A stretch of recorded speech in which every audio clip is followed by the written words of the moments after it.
Hello, everyone. Good afternoon. Yesterday, the United States witnessed a medical miracle.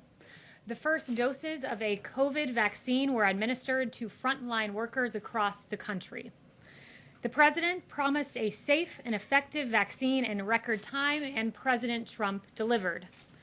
Earlier this year, we heard from several news outlets and so-called fact checks that President Trump would need, quote, a miracle to be right. That was an NBC News article. We were told, according to Healthline, quote, a vaccine will still take more than a year to develop. USA Today warned us that, quote, despite medical researchers' progress, the vaccine, quote, was more than a year away. And National Geographic even told us that achieving a vaccine within, quote, a year to 18 months would be absolutely unprecedented, end quote. These reports deserve their own fact check. False. President Trump has not only been the optimist, hopeful to achieve a vaccine by year's end, he has also been a leader. Through Operation Warp Speed, President Trump, the businessman, and the president, as the innovator, has succeeded. President Trump directed military logistics experts at the Department of Defense to partner with health experts at Health and Human Services to ensure prompt delivery of vaccines and equipment. This includes the appointment of 4-star General Perna, who oversees the global supply chain and readiness for the United States Army, as Operation Warp Speed's chief operating officer. The Trump administration supported clinical trials by working to enroll participants through NIH-funded COVID protection networks and provided funding and technical support through the National Institute for Allergy and Infectious Disease and Biomedical Advanced Research and Development Authority. President Trump also directed industrial-scale manufacturing of vaccines to take place at its own risk before knowing whether these vaccines would be successful. It was a novel approach, indeed, to vaccine development led by President Trump. The results of these historic investments will benefit the American people and will mark the beginning of the end of the pandemic. As the first doses of the vaccine are delivered and administered, we urge all Americans to continue to wash your hands, socially distance, wear a mask when you are unable to do so. We also encourage those at the state level to improve the early and aggressive use of monoclonal antibody treatments, especially among vulnerable Americans. The Trump administration led the way, approving monoclonal antibody treatments for outpatient use, issuing 2 emergency use authorizations in November. Additionally, through HHS's Office of the Assistant Secretary for Preparedness and Response, monoclonal antibody patient courses have been allocated to all 50 states. Together, these steps can play a significant role changing the course of the virus. Thank you to President Trump, and with that, I will take questions. Ben. Kelly, now that the Electoral College has voted, does the president acknowledge that Joe Biden is the president-elect? Does he have any plans to invite him here to the White House? The president is still involved in ongoing litigation related to the election. Yesterday's vote was one step in the constitutional process, so I will leave that to him and refer you to the campaign for more on that litigation. What is his reaction to Leader McConnell today congratulating Joe Biden and calling him the president-elect? I haven't gotten the president's reaction to that yet, but the president, again, is pursuing ongoing litigation, would refer you to the campaign for further. And what's the path forward, though, for litigation? If the votes have been certified, if the Electoral College has voted, there doesn't seem to be a legal recourse at this point. The campaign would have more specifics for you on legal recourse, but yesterday was one step in the constitutional process leading up to the January 20th date in the Constitution. Steve. Does the president plan to take the vaccine, and will he do it in a public way to inspire confidence among people? So the president currently at this moment has said he is absolutely open to taking the vaccine. He's been emphatic about that to me privately and to you all publicly. But he did recently recover from COVID. He has the continued protective effects of the monoclonal antibody cocktail that I mentioned. And he will receive the vaccine as soon as his medical team determines it's best. But his priority is frontline workers, those in long-term care facilities, and he wants to make sure that the vulnerable get access first. Yes. Wouldn't taking the vaccine set an example for Americans to give them confidence? Dr. Fauci, as well as Montef Slaoui, both said today that they think President Trump should get the vaccine. If A, because for himself, but B, to set an example. Will he do that? Like, why not do it just to show Americans that it's safe? Because he also wants to show Americans that our priority are the most vulnerable. There will be some senior administration officials taking it publicly to instill that confidence. It is very important. And the president, no, but you'll learn in the next few days who that is, who those individuals will be.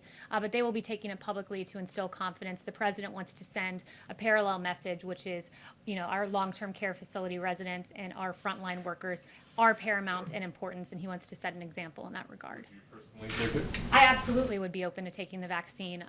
As has been reported and as I shared with some of you yesterday, the White House, it will be a very limited group of people who have access to it initially. The president's tweet indicated that the White House should receive it at a later date to, again, prioritize the most vulnerable, but some career staff, national security staff, for the purposes of continuity of government, will have access, in addition to a very small group of senior administration officials for the purpose of instilling public confidence. He has said that he thinks Americans will be able to take it if they want to take it. You're saying he's open to taking it. Is he going to encourage Americans to take it, or is he going to leave it up to Americans? Does he think Americans should get this shot? Absolutely. Look, these are vaccines that he oversaw the development of. He has great confidence in. He wants to see all Americans get this vaccine, and he wants to see the most vulnerable among us get it first. But absolutely, he will be encouraging Americans to take this. Yeah.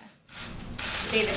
Do you know specifically when the president will veto the National Defense Authorization Act, when he's going to send the paperwork over? And why would he veto that, given the fact it passed on veto-proof majorities in Congress? So he still does plan to veto the NDAA. Don't have a timeline for you on that, but he does plan to veto it. He wants to make every effort to protect our military men and women, and will prioritize military funding in the big omnibus bill. But he also has other important priorities and I should say problems with the NDAA beyond just the absence of Section 230 repeal and beyond the inclusion of the Warren Amendment. One of the provisions of concern is provisions about troop withdrawal and deployment in Afghanistan, South Korea, and Germany. And so there are a number of provisions that he is. Said it was weak on China, but no Republican really seems to agree with on that. Why does he think the bill is bad on China? So by not including a Section 230 repeal, what you're in effect allowing is Twitter to continue to not censor Chinese propaganda. Recently, there was a tweet by the U.S., the Chinese embassy in the United States, about the Xinjiang province and allowing all citizens to enjoy the same rights, including freedom of religion. That clearly is not the case, as the Uyghurs have been absolutely tortured in that province. There was another tweet that they allowed about the virus originating in Wuhan. They said it did not originate in Wuhan. That obviously is Chinese disinformation, and the president's priority is to ensure that that isn't permitted. Yes. Did Leader McConnell give the president a heads up that he was going to talk about Biden on the floor today? I'm not sure if he had any call with him prior to making that statement. Okay. And is Secretary Mnuchin or Chief Meadows going to be involved in this bipartisan meeting that's happening on the Hill today at 4 o'clock about COVID relief? I believe it's just congressional leaders meeting, but I'll get back to you if there is a White House presence there. But what I can tell you is that the White House has had a continuous presence in the stimulus talks leading on this for months, trying to get this phase 4 passed. And when I spoke with the chief about this again this morning, he noted that Nancy Pelosi has really been standing in the way of a deal going back prior to the election, when she was anti-stimulus checks, something the president has been vocal about wanting. And then after the election, according to her, quote, she can now support these checks because of a, quote, new president, were her words, which is appalling to think that politics was playing into COVID relief for the American people. And she stood against liability protection. This is protection for our small businesses so that they're not held liable for COVID incidences through no fault of their own. And she's really playing up to the trial lawyers and opposing liability protection, which should be something that's just mere common sense. One other question about confirmations of Biden's cabinet picks. President Trump had the benefit of the Senate starting hearings and starting the process before he was inaugurated in January of 2017. Does the president oppose the Senate taking up Joe Biden's nominees before the inauguration? I think that's a hypothetical, and he won't get ahead of that activity actually happening. But he has taken all statutory requirements necessary to either ensure a smooth transition or a continuation of power. Yes. Thanks, Kelly. Given the success of Operation Warp Speed, why hasn't President Trump been more visible during this initial vaccine rollout? You have the vice president in Indiana today. Where's President Trump? President Trump's been hard at work on COVID behind the scenes. Just because you don't see him at the podium every day doesn't mean that he's not aggressively pursuing actions on behalf of the American people. He's briefed on COVID regularly, and I'm here speaking with you guys. Others are out communicating this information. Yeah. Could you comment on the Russian hackers breaching several federal agencies? How serious was this breach, and is the Trump administration considering retaliating? Look, the U.S. government, we're aware of all of these reports. We're taking all necessary steps to identify and remedy any possible issues related to the situation.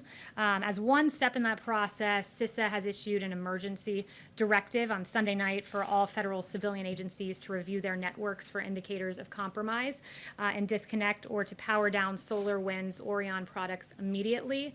So we are taking a hard look on this and obviously take any sort of cyber hacks very seriously. And just one more question on Russia. Since Russian President Vladimir Putin has congratulated President-elect Joe Biden, any comment on that from the Russian president? No comment on that. I'll leave it to the president to react to that. Has he spoken to President Trump? Not that I'm aware of, no. Let's see. David. Does the president intend to run for election in 2024, and would you like to be part of that campaign?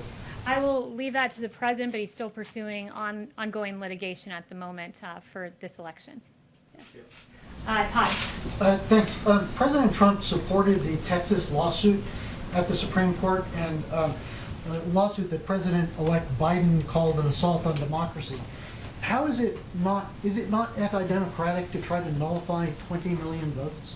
I think pursuing legitimate litigation through the judicial system is in no way assaulting democracy. In fact, it's using Democrat institutions in the manner they are to be used to pursue legitimate claims with sworn affidavits and additional evidence. But I do think what is an assault on democracy are the 4 investigations into President Trump over Russia collusion that turned up nothing. I mean, Mueller alone, you had 19 lawyers, 40 FBI agents, 2,800 subpoenas, 500 search warrants, millions of taxpayer dollars, all to find no collusion. And the investigation into President Trump began far before he was even elected president of the United States. And his intel briefings in the transition period were even weaponized against him. An insurance policy from Peter Strzok was put in place against this president prior to him being elected. That is what is an assault on democracy. Blake. Kelly, I want to ask you about COVID relief negotiations, but just to hone down on what was asked about the vaccine, yes or no, we should expect to see President Trump take a coronavirus vaccine before January 20th and do so on camera? He will take it when health experts and his White House doctor ask him to do so and says it's the appropriate time. He is very open to taking this, but also wants to prioritize our frontline workers. Since you brought up the vaccine, before you get to your next question, one thing I do want to make clear is that there are 2.9 million doses of the Pfizer vaccine that have gone out. In 21 days, there will be an additional 2.9 million of those doses because, of course, the Pfizer vaccine is 2 doses. And there are going to be rolling updates and shipments of the vaccines. Of course, we've secured millions in advance. And this Friday, there will be 4 million Pfizer vaccines going out. We are hopeful that Moderna gets approved. The FDA said that the data looks good. We're waiting for that EUA. So hopefully there will be that EUA and then an additional 6 million Moderna doses out next week. So 10 million doses out next week. And I want to emphasize, just stepping back from a macro perspective, because it is so impressive what this president did, making these agreements in advance. And he secured not just tens of millions of doses, but in fact, hundreds of millions. There's the 100 million with Pfizer. There's 100 million with Moderna. We've secured another 100 million from Moderna. We're hopeful that we will get an additional 100 million from Pfizer. I think we will. And then Johnson & Johnson is nearing the end of its phase 3 clinical trial. That's another 100 million doses secured, with hundreds of millions doses more if needed. And then AstraZeneca, which is in phase 3 clinical trial, 300 million doses secured. So it's a really impressive achievement what this president has done. But what's your next question? Negotiations. So there's this meeting this afternoon, the big four up on the Hill. We're told, by the way, that Secretary Mnuchin will be there. If the big four, if the Treasury Secretary are able to come to some sort of a deal, would President Trump sign off on it, or does he have specific asks, specific red lines that have to be in any sort of deal? I think we'll wait to see what that deal looks like. He's said that he would really like to see those stimulus checks in there, but his priority at the end of the day is getting relief to the American people. We're hopeful there will be some sort of agreement, but I would note that we've been the party that's been flexible. We've been the party that's said, hey, standalone PPP, that's funding for small businesses and funding for businesses generally to go to pay their employees. We've had a standalone bill that we supported there. We had a standalone unemployment insurance bill. So we've been the party that's been flexible in this. Clear, if there is a deal that doesn't have direct payments, the president would support it or not? I'm not going to say if that's a red line or not. I won't get ahead of the negotiations, but I'll just say that we are hopeful there is a deal there that the president can then look at and support. Yes, Catherine? Does the White House have any comment on Beley, the security director who had his leg amputated due to COVID? Yeah, our heart goes out to his family. They've asked for privacy, and he is recovering from what I understand. We're very pleased to see that, but he and his family will be in our prayers. And has the president had a chance to speak with him? I'm not sure if the president's had a private conversation with him, nor would I confirm any private conversation that he did have. Louis. Thank you for doing this. Over the weekend, a statue of Mahatma Gandhi was desecrated by some protesters in downtown DC. This is for the second time this has happened. I would like to have your comments on that. Yeah, it's terrible. No statue or memorial should be desecrated, and certainly not one like that of Gandhi, who really fought for the values that America represents of peace, justice, and freedom. So that desecration is appalling to see. It's appalling that it's happened more than once, and we believe the reputation of Mahatma Gandhi should be respected, especially here in America's capital. Ask one more. Sure. Does the president believes that the democracy in the United States is under threat? And based on the tweets, what are the electoral reforms he wants to push in this country? What was the first part of your question? I couldn't. Does the president believe that democracy in the United States is under threat? That democracy is under threat. He believes that it certainly was under assault when it comes to the investigations into his administration, the Mueller probe, the unfortunate way that our FBI was mishandled by folks like Andy McCabe, by folks like Jim Comey, and weaponized in a political way against his candidacy and then against his presidency. Yes, Charlotte. Thanks, Kelly. Is President Trump planning to take any action after seeing the forensic audit of the machines in Antrim County, Michigan? I'd have to refer you to the campaign on anything regarding the election. Just as far as the 2018 executive order on election interference, has he received a report yet? And when he does receive it, is any of that going to be available for the public to look at? I am not aware of any report that he's received to that end. Yeah. Chanel. Thank you, Kelly. Just want an update statement on Iran, especially in light of the just signed Israel-Morocco deal. Where does the White House see that Iran's standing in the Middle East now? Especially, what is the current assessment from the White House with regards to Iran's standing in the Middle East as you continue to sign Middle East deals? Are they going to strengthen? Is it weakening? What is the current White House assessment on Iran? Yeah, as the region increasingly comes together through these peace deals, which Senior Advisor Jared Kushner, Avi Berkowitz, and others, National Security Advisor Robert O'Brien deserve a ton of credit for. It's remarkable. But as the region continues to come together, our maximum pressure campaign continues to be effective. Iran is increasingly isolated and weakened. And when President Trump came into office, you know that the region was in extreme turmoil. ISIS had a caliphate, and Iran's proxies were wreaking havoc. Since taking office, President Trump has worked to rebuild trust with our regional partners and identify their shared interests. And unlike the previous administration, which gave Iran piles of cash and a deal with a sunset provision that would have allowed them to get nuclear weapons, this president has isolated Iran. And he's done it through 4 peace deals, which is 4 more than his predecessor. But it's unfortunate that it doesn't give much coverage in the mainstream media, but I guess we shouldn't be surprised because in the last 24, 48 hours, there have been quite a few stories that have not gotten a ton of coverage in the mainstream media. As former White House Press Secretary Ari Fleischer said, bias is often found in stories the press does not cover. And last week we found out that Democrat Congressman Eric Swalwell was infiltrated by an alleged Chinese spy. This spy cozied up to Swalwell, raised funds for his 2014 campaign, and even planted an intern in his office. And that relationship continued until the FBI briefed him in 2015, and that was some very good reporting done by Axios. But after entangling with this spy for years, Swalwell hypocritically went on to be one of the lead instigators of the Russia collusion hoax in the impeachment sham.